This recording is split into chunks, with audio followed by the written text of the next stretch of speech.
بسم اللہ الرحمن الرحیم۔ السلام علیکم۔ ام المومنین حضرت عائشہ صدیقہ رضی اللہ تعالیٰ عنہا کی والدہ ماجدہ رومان رضی اللہ تعالیٰ عنہا کا پہلا نکاح عبداللہ ازدی سے ہوا۔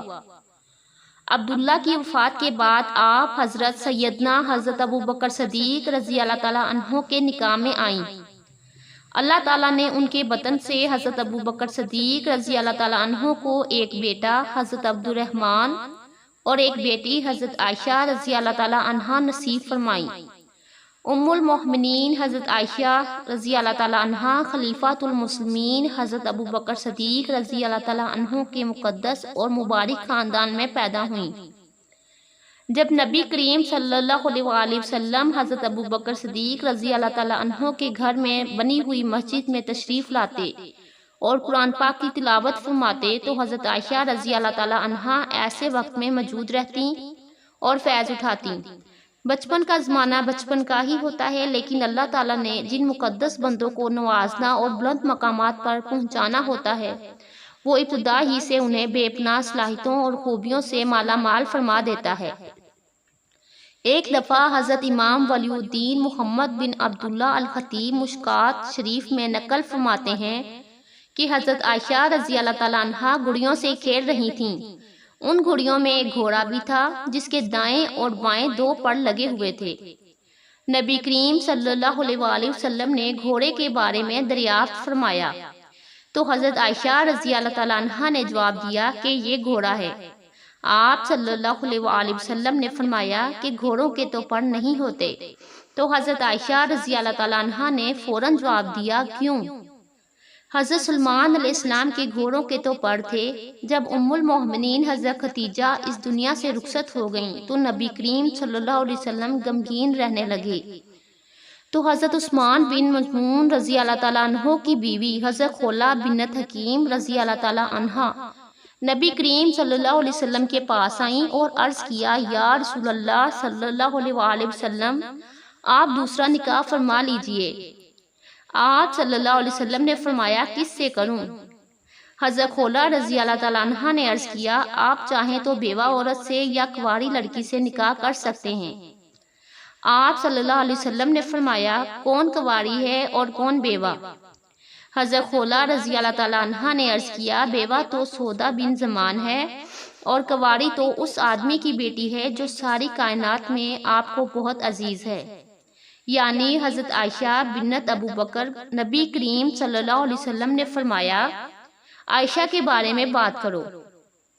حضرت خولہ رضی اللہ تعالیٰ عنہا فرماتی ہیں کہ میں اس کے بعد ام رومان رضی اللہ تعالیٰ عنہا کے پاس گئیں اور ان سے کہا کہ تمہارے لیے بہت عظیم خوشخبری ہے جس میں دنیا آخرت کی بھلائیاں چھپی ہیں۔ انہوں نے کہا کہ وہ کون سی خوشخبری ہے؟ حضرت خولہ رضی اللہ تعالیٰ عنہا نے فرمایا، نبی کریم صلی اللہ علیہ وسلم عائشہ کا ذکر فرما رہے ہیں۔ انہوں نے کوئی جواب دینے کی بجائے کہا، تھوڑا انتظار کرو، ابھی ابو بکر صدیق رضی اللہ تعالیٰ عنہ تشریف لانے ہی والے ہیں۔ تو کچھ دیر بعد حضرت ابو بکر صدیق رضی اللہ تعالیٰ عنہ تشریف لے آئے، تو حضرت خولہ رضی اللہ تعالیٰ عنہا نے ان سے اس بات کا ذکر کیا تو انہوں نے فرمایا کہ کیا یہ ان کے لیے صحیح ہے؟ عائشہ تو ان کی بھتیجی ہے۔ حضرت خولہ رضی اللہ تعالیٰ عنہا نے واپس آ کر نبی کریم صلی اللہ علیہ وسلم سے اس بارے میں پوچھا تو آپ صلی اللہ علیہ وسلم نے فرمایا کہ حضرت ابو بکر میرے اسلامی بھائی ہیں اور اسلامی بھائیوں کے ہاں نکاح کرنا جائز ہے۔ جب حضرت ابو بکر صدیق رضی اللہ تعالیٰ عنہ کو اس بات کا پتہ چلا تو انہوں نے اس مبارک ترین رشتے کو فوراً قبول کر لیا، لیکن چونکہ اس سے پہلے حضرت عائشہ رضی اللہ تعالیٰ عنہ کی نسبت جبیر بن مودم کے بیٹے سے طے کی جا چکی تھی، وعدہ خلافی نہ ہو جائے اس لیے ان لوگوں سے بھی پوچھنا ضروری تھا۔ حضرت خولہ رضی اللہ تعالیٰ عنہ فرماتی ہیں کہ حضرت ابو بکر صدیق رضی اللہ تعالیٰ عنہ جبیر بن مودم کے گھر تشریف لے گئے اور فرمایا کہ آپ لوگوں نے ہماری بچی کا رشتہ مانگا تھا، اب تم اس بارے میں کیا کہتے ہو؟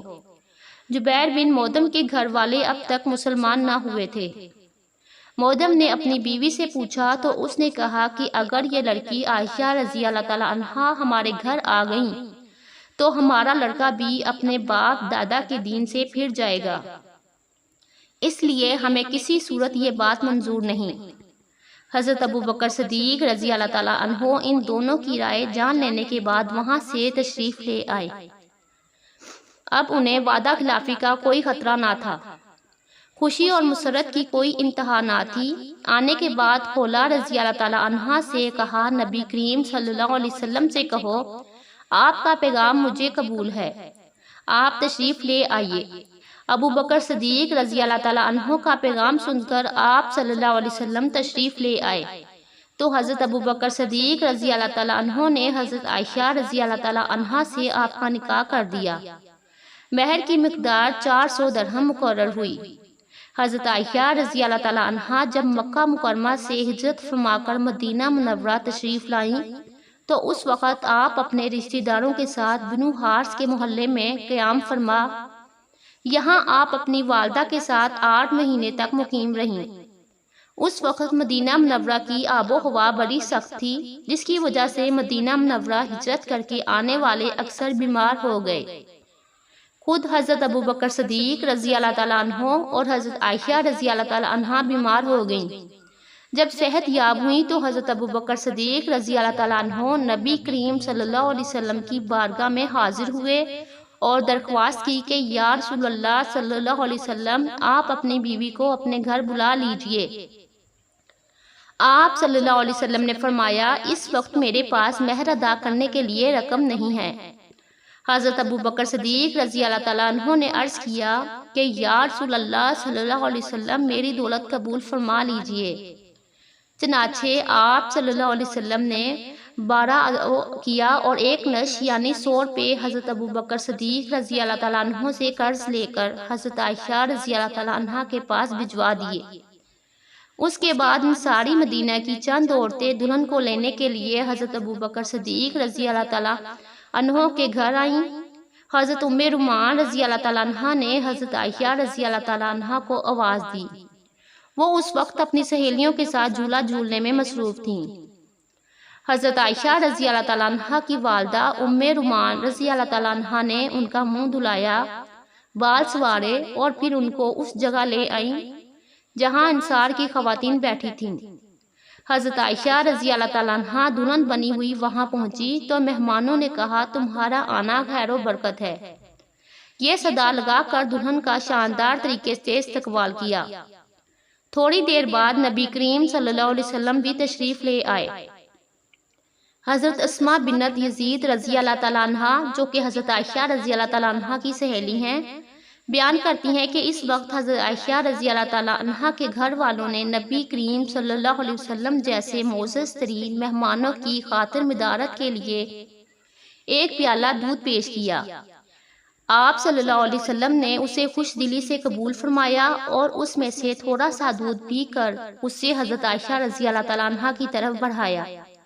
چنانچہ انہوں نے حیا کرتے ہوئے پیالہ لے لیا اور اس میں سے تھوڑا سا دودھ پی لیا۔ اس طرح شوال کے مہینے میں حضرت عائشہ رضی اللہ تعالیٰ عنہ نبی کریم صلی اللہ علیہ وسلم کے پاس بڑی سادگی سے رخصت ہو کر آ گئیں۔ سن 58 ہجری کی ماہ رمضان حضرت عائشہ رضی اللہ تعالیٰ عنہ بیمار ہو گئیں اور انہوں نے وصیت کی کہ انہیں امہات المومنین اور رسول اللہ صلی اللہ علیہ وسلم کے اہل بیت کے پہلو میں جنت البقیع میں دفن کیا جائے۔ ماہ رمضان کی 17 تاریخ منگل کی رات ام المومنین حضرت عائشہ رضی اللہ تعالیٰ عنہ نے وفات پائی۔ آپ حضرت عائشہ رضی اللہ تعالیٰ عنہ 18 سال کی عمر میں بیوہ ہوئیں اور وفات کے وقت ان کی عمر 66 برس تھی۔ حضرت ابو ہریرہ رضی اللہ تعالیٰ عنہ نے نماز جنازہ پڑھائی۔ جزاک اللہ۔ پیارے دوستو، میری آج کی پوسٹ آپ کو اچھی لگے تو کمنٹس میں ضرور بتائیے گا، ویڈیو کو لائک اور شیئر ضرور کیجیے گا، اور جو ہمارے چینل میں نئے ہیں وہ جلدی سے ہمارے چینل کو سبسکرائب کر لیں۔ اللہ حافظ۔